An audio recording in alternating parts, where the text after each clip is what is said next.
Hello, basketball people, we have news. Let's go to more news about the Golden State Warriors. I ask you to give a thumbs up and subscribe to my channel, as I am a Warriors fan.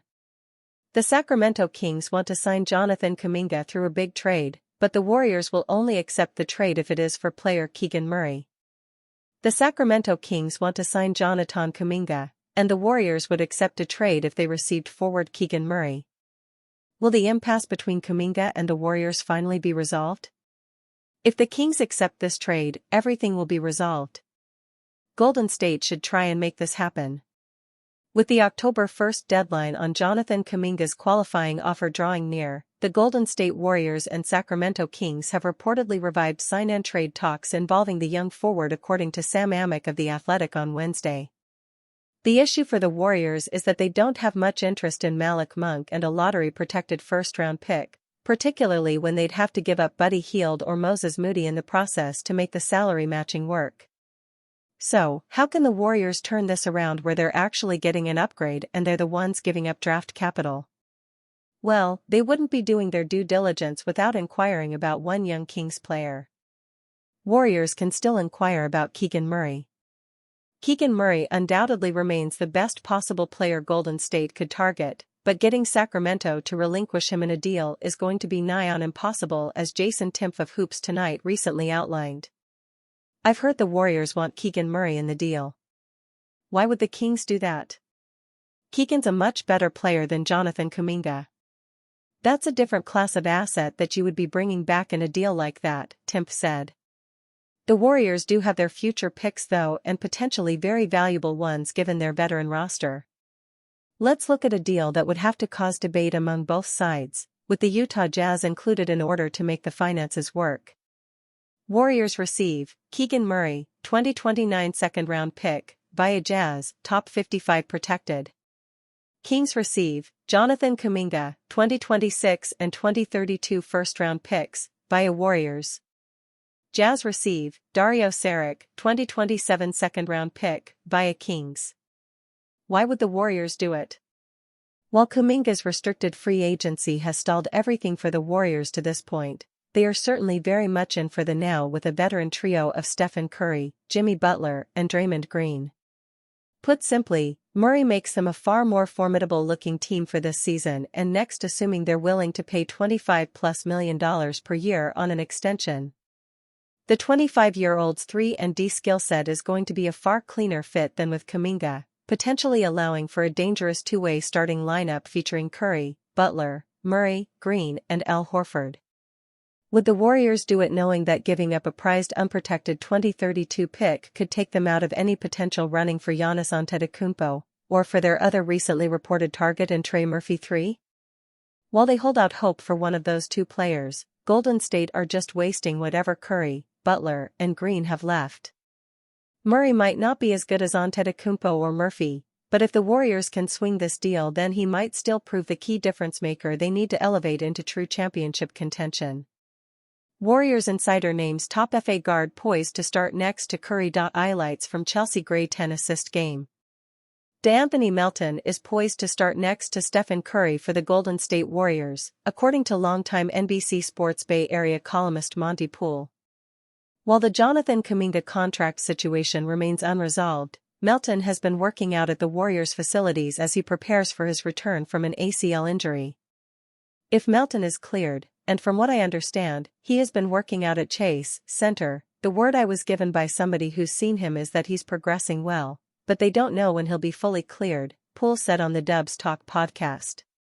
To me, if Melton is fully cleared, that means he's able to do the things they need him to do. And if he's able to do that, he should be the starter. Recovering from ACL injury. Melton, 27, is coming off an ACL injury sustained in November of last year.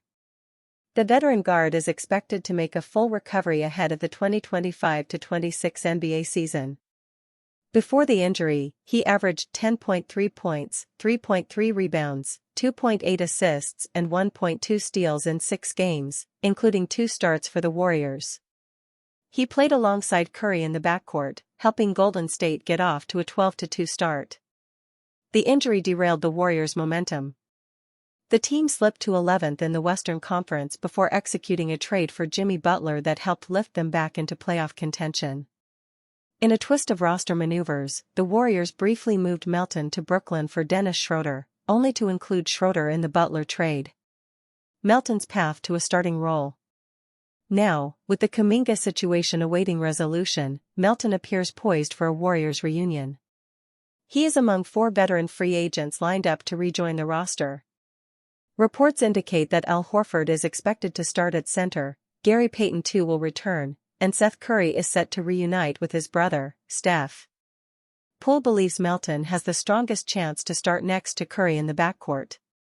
You want someone next to Steph who can, someone who's a two-way player, Poole said. Buddy, Hield, tries on defense, but he's not a great defender. He gives effort, but he doesn't feel the defensive floor like DeAnthony Melton does. Melton is a good on-ball defender and also has a good feel for team defense. Brandon Podziemski, simply doesn't have the physicality and athleticism to be a great defender like that. He tries, but how many times do you see Pods trying to defend somebody, fouling them, and then looking at the ref like, what did I do? Well, you were a step late. You were a little slow. So, if Melton's knee responds well, and like I said, I've been told he looks good, whether he's fully cleared by the time the season starts is still in doubt. But once he is cleared, to me, he has to be the guy, because that lets Steph be Steph. Warriors coach endorses Melton. Coach Steve Kerr has long been a believer in Melton's fit alongside Curry. After Melton's first start with the Warriors last season, Kerr praised the guard's versatility. I think it gives us a really good two-way lineup, Kerr said in November of last year. You saw what Melton could do at both ends. He's a really good passer, an excellent three-point shooter, and a really good on-ball defender as well. Melton the starting lineup is something we've talked about a lot in camp and here in the early going. Really liked it. I think it makes a lot of sense for us. With Melton, Butler, and Draymond Green anchoring the defense, Golden State hopes to build a lineup that can protect Curry while maintaining offensive firepower. As the Warriors await clarity on Kuminga's contract, Melton's health and readiness could be the key to their backcourt stability and championship aspirations. Standoff between Warriors and Jonathan Kuminga nearing end. An unprecedented saga with training camp days away is nearing its climax. The deadline for the Golden State Warriors and Jonathan Kuminga to decide what to do with their relationship is October 1st, which, according to the NBA's official schedule, is 2 days into the Warriors' training camp. The Warriors currently have 9 rostered players, with reports that Al Horford, DeAnthony Melton, and Seth Curry are all set to sign once the Kuminga saga is resolved. There will be a resolution, it's a matter of the manner and form that resolution will take. Per a report by The Athletic's Sam Amick, in addition to the $7.9 million qualifying offer and the lucrative but limited offers that all have had a team option in opposition to the player option that Kuminga desires, there is the option of the Warriors executing a sign-and-trade deal with their NorCal rivals in the Sacramento Kings. While the two teams went more than a month without discussing the matter during the later part of the summer, team sources said the talks between the two sides were renewed earlier this week. And while no significant progress was made in the talks, it's quite notable that the Kings, who have offered veteran guard Malik Monk and a lottery-protected 2030 first-round pick for the chance to give Kuminga a 3-year, $63 million deal, aren't giving up on the prospect of bringing him to Sacramento this season. Monk would be an interesting addition to the Warriors. He would fill an immediate need at the two-guard spot next to Stephen Curry as a dynamic scoring punch who can create off the dribble, put pressure on the rim, and hit shots from beyond the arc. The Kings reportedly are more than willing to include Monk in a deal for Kuminga. But the interest seems to be one-sided. Several obstacles to a deal remain, most notably the fact that the Warriors' interest in Monk appears to be quite muted. His contract is the primary issue, as he has a player option for the 2027-28 season worth $21.5 million that does not fit with the Warriors' future flexibility plans. There are concerns about his fit on the team as well. It has been previously reported that the Warriors are aiming for a big fish acquisition in 2027, namely, Nikola Jokic or Giannis Antetokounmpo. In order for that possibility to remain somewhat open, the books need to be considerably cleared. Eating Monk's contract would be a detriment to those alleged plans, which is most likely why the Warriors are reticent to pull the trigger on the King's proposal, not to mention most likely having to move one of Buddy Hield or Moses Moody in order to create sufficient space to accommodate Monk should they decide to keep him, a scenario the Warriors aren't willing to entertain, as Amick reports. Latest video from SB Nation. The Kings also aren't willing to budge on their pick protections, based on their perception of Kuminga's performance as the 7th pick in the 2021 NBA Draft. From the Kings' vantage point, Kuminga has not performed like a lottery pick and thus shouldn't require an unprotected first-round pick in return. If the pick doesn't convey in 2030, it becomes the least favorable of the 2031 first-rounders between Sacramento and San Antonio. One way or another, the Warriors would get a first-round pick in the current construction of the deal. What's more, the Kings see Monk as a dynamic player who they'd rather not lose and who would help the Warriors right away, contract complications aside. Whatever the resolution turns out to be, it's clear that the Warriors' desire to keep control of the situation versus Kuminga's desire to control his own destiny based on his perception of his skills and worth is holding things up, and creating restlessness across the board. Warriors and Kuminga reportedly have the best option on the table to decide. The Golden State Warriors have lived through an offseason saga with Jonathan Kuminga, but they reportedly have the best option on the table as the next NBA season approaches. The names most often mentioned this offseason continue to revolve around the Golden State Warriors and the uncertainty surrounding Jonathan Kuminga as the next NBA season approaches. Instead of moving closer to resolution, the situation appears to grow more complicated by the day. Still, several options remain on the table for how both sides could reach an agreement. According to Brett Siegel of Clutch Points, there is one path that stands out as the most logical choice for Kuminga. Kuminga's best option is to accept the money, something the Warriors believe. There is also no denying that Golden State's best option is to flip the team option to a player option and get a deal done to make everyone happy, something Kuminga's side believes.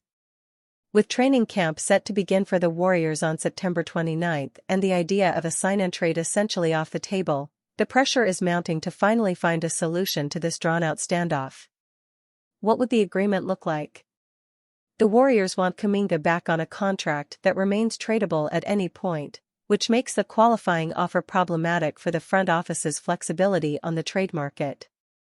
No matter how tense negotiations have become this summer, having a 22-year-old athletic forward producing at a high level on a deal worth nearly $20 million annually still carries significant value for Golden State.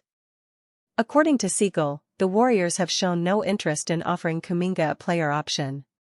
Instead, they believe their $75.2 million proposal, as it stands, provides Kuminga with long-term stability as part of their core and the chance to prove his value further. From Kuminga's perspective, this could still be his best opportunity. Other NBA franchises are unlikely to offer him such a high salary, given that he has not yet established himself as an all-star. This season could serve as the perfect chance for him to showcase his ceiling. What the Warriors expect. One tempting scenario for the Warriors would be exploring a Malik Monk for Kuminga trade, which could strengthen their rotation by adding a proven sixth man.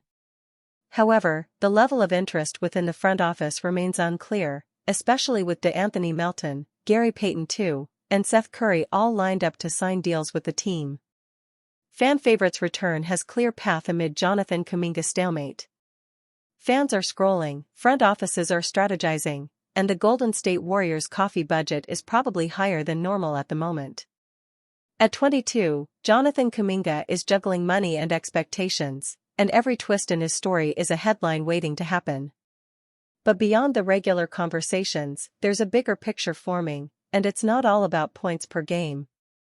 Pat Spencer's potential return has sparked chatter across X. Baseline insiders posted a scoop suggesting Partisan is finalizing a new point guard, a move that could free a two-way spot with Jackson Rowe already on the roster and Alex Tui expected to join. Dalton Johnson echoed the news, hinting that Spencer's path back to Golden State may finally be clearing. It's the kind of move that could shift rotation dynamics, especially in a season where flexibility and depth matter more than ever.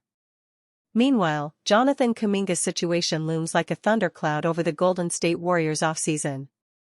The 22-year-old forward has been nothing if not polarizing, talent streaking across the stat sheet, yet fitting in Steve Kerr's system remains a work in progress.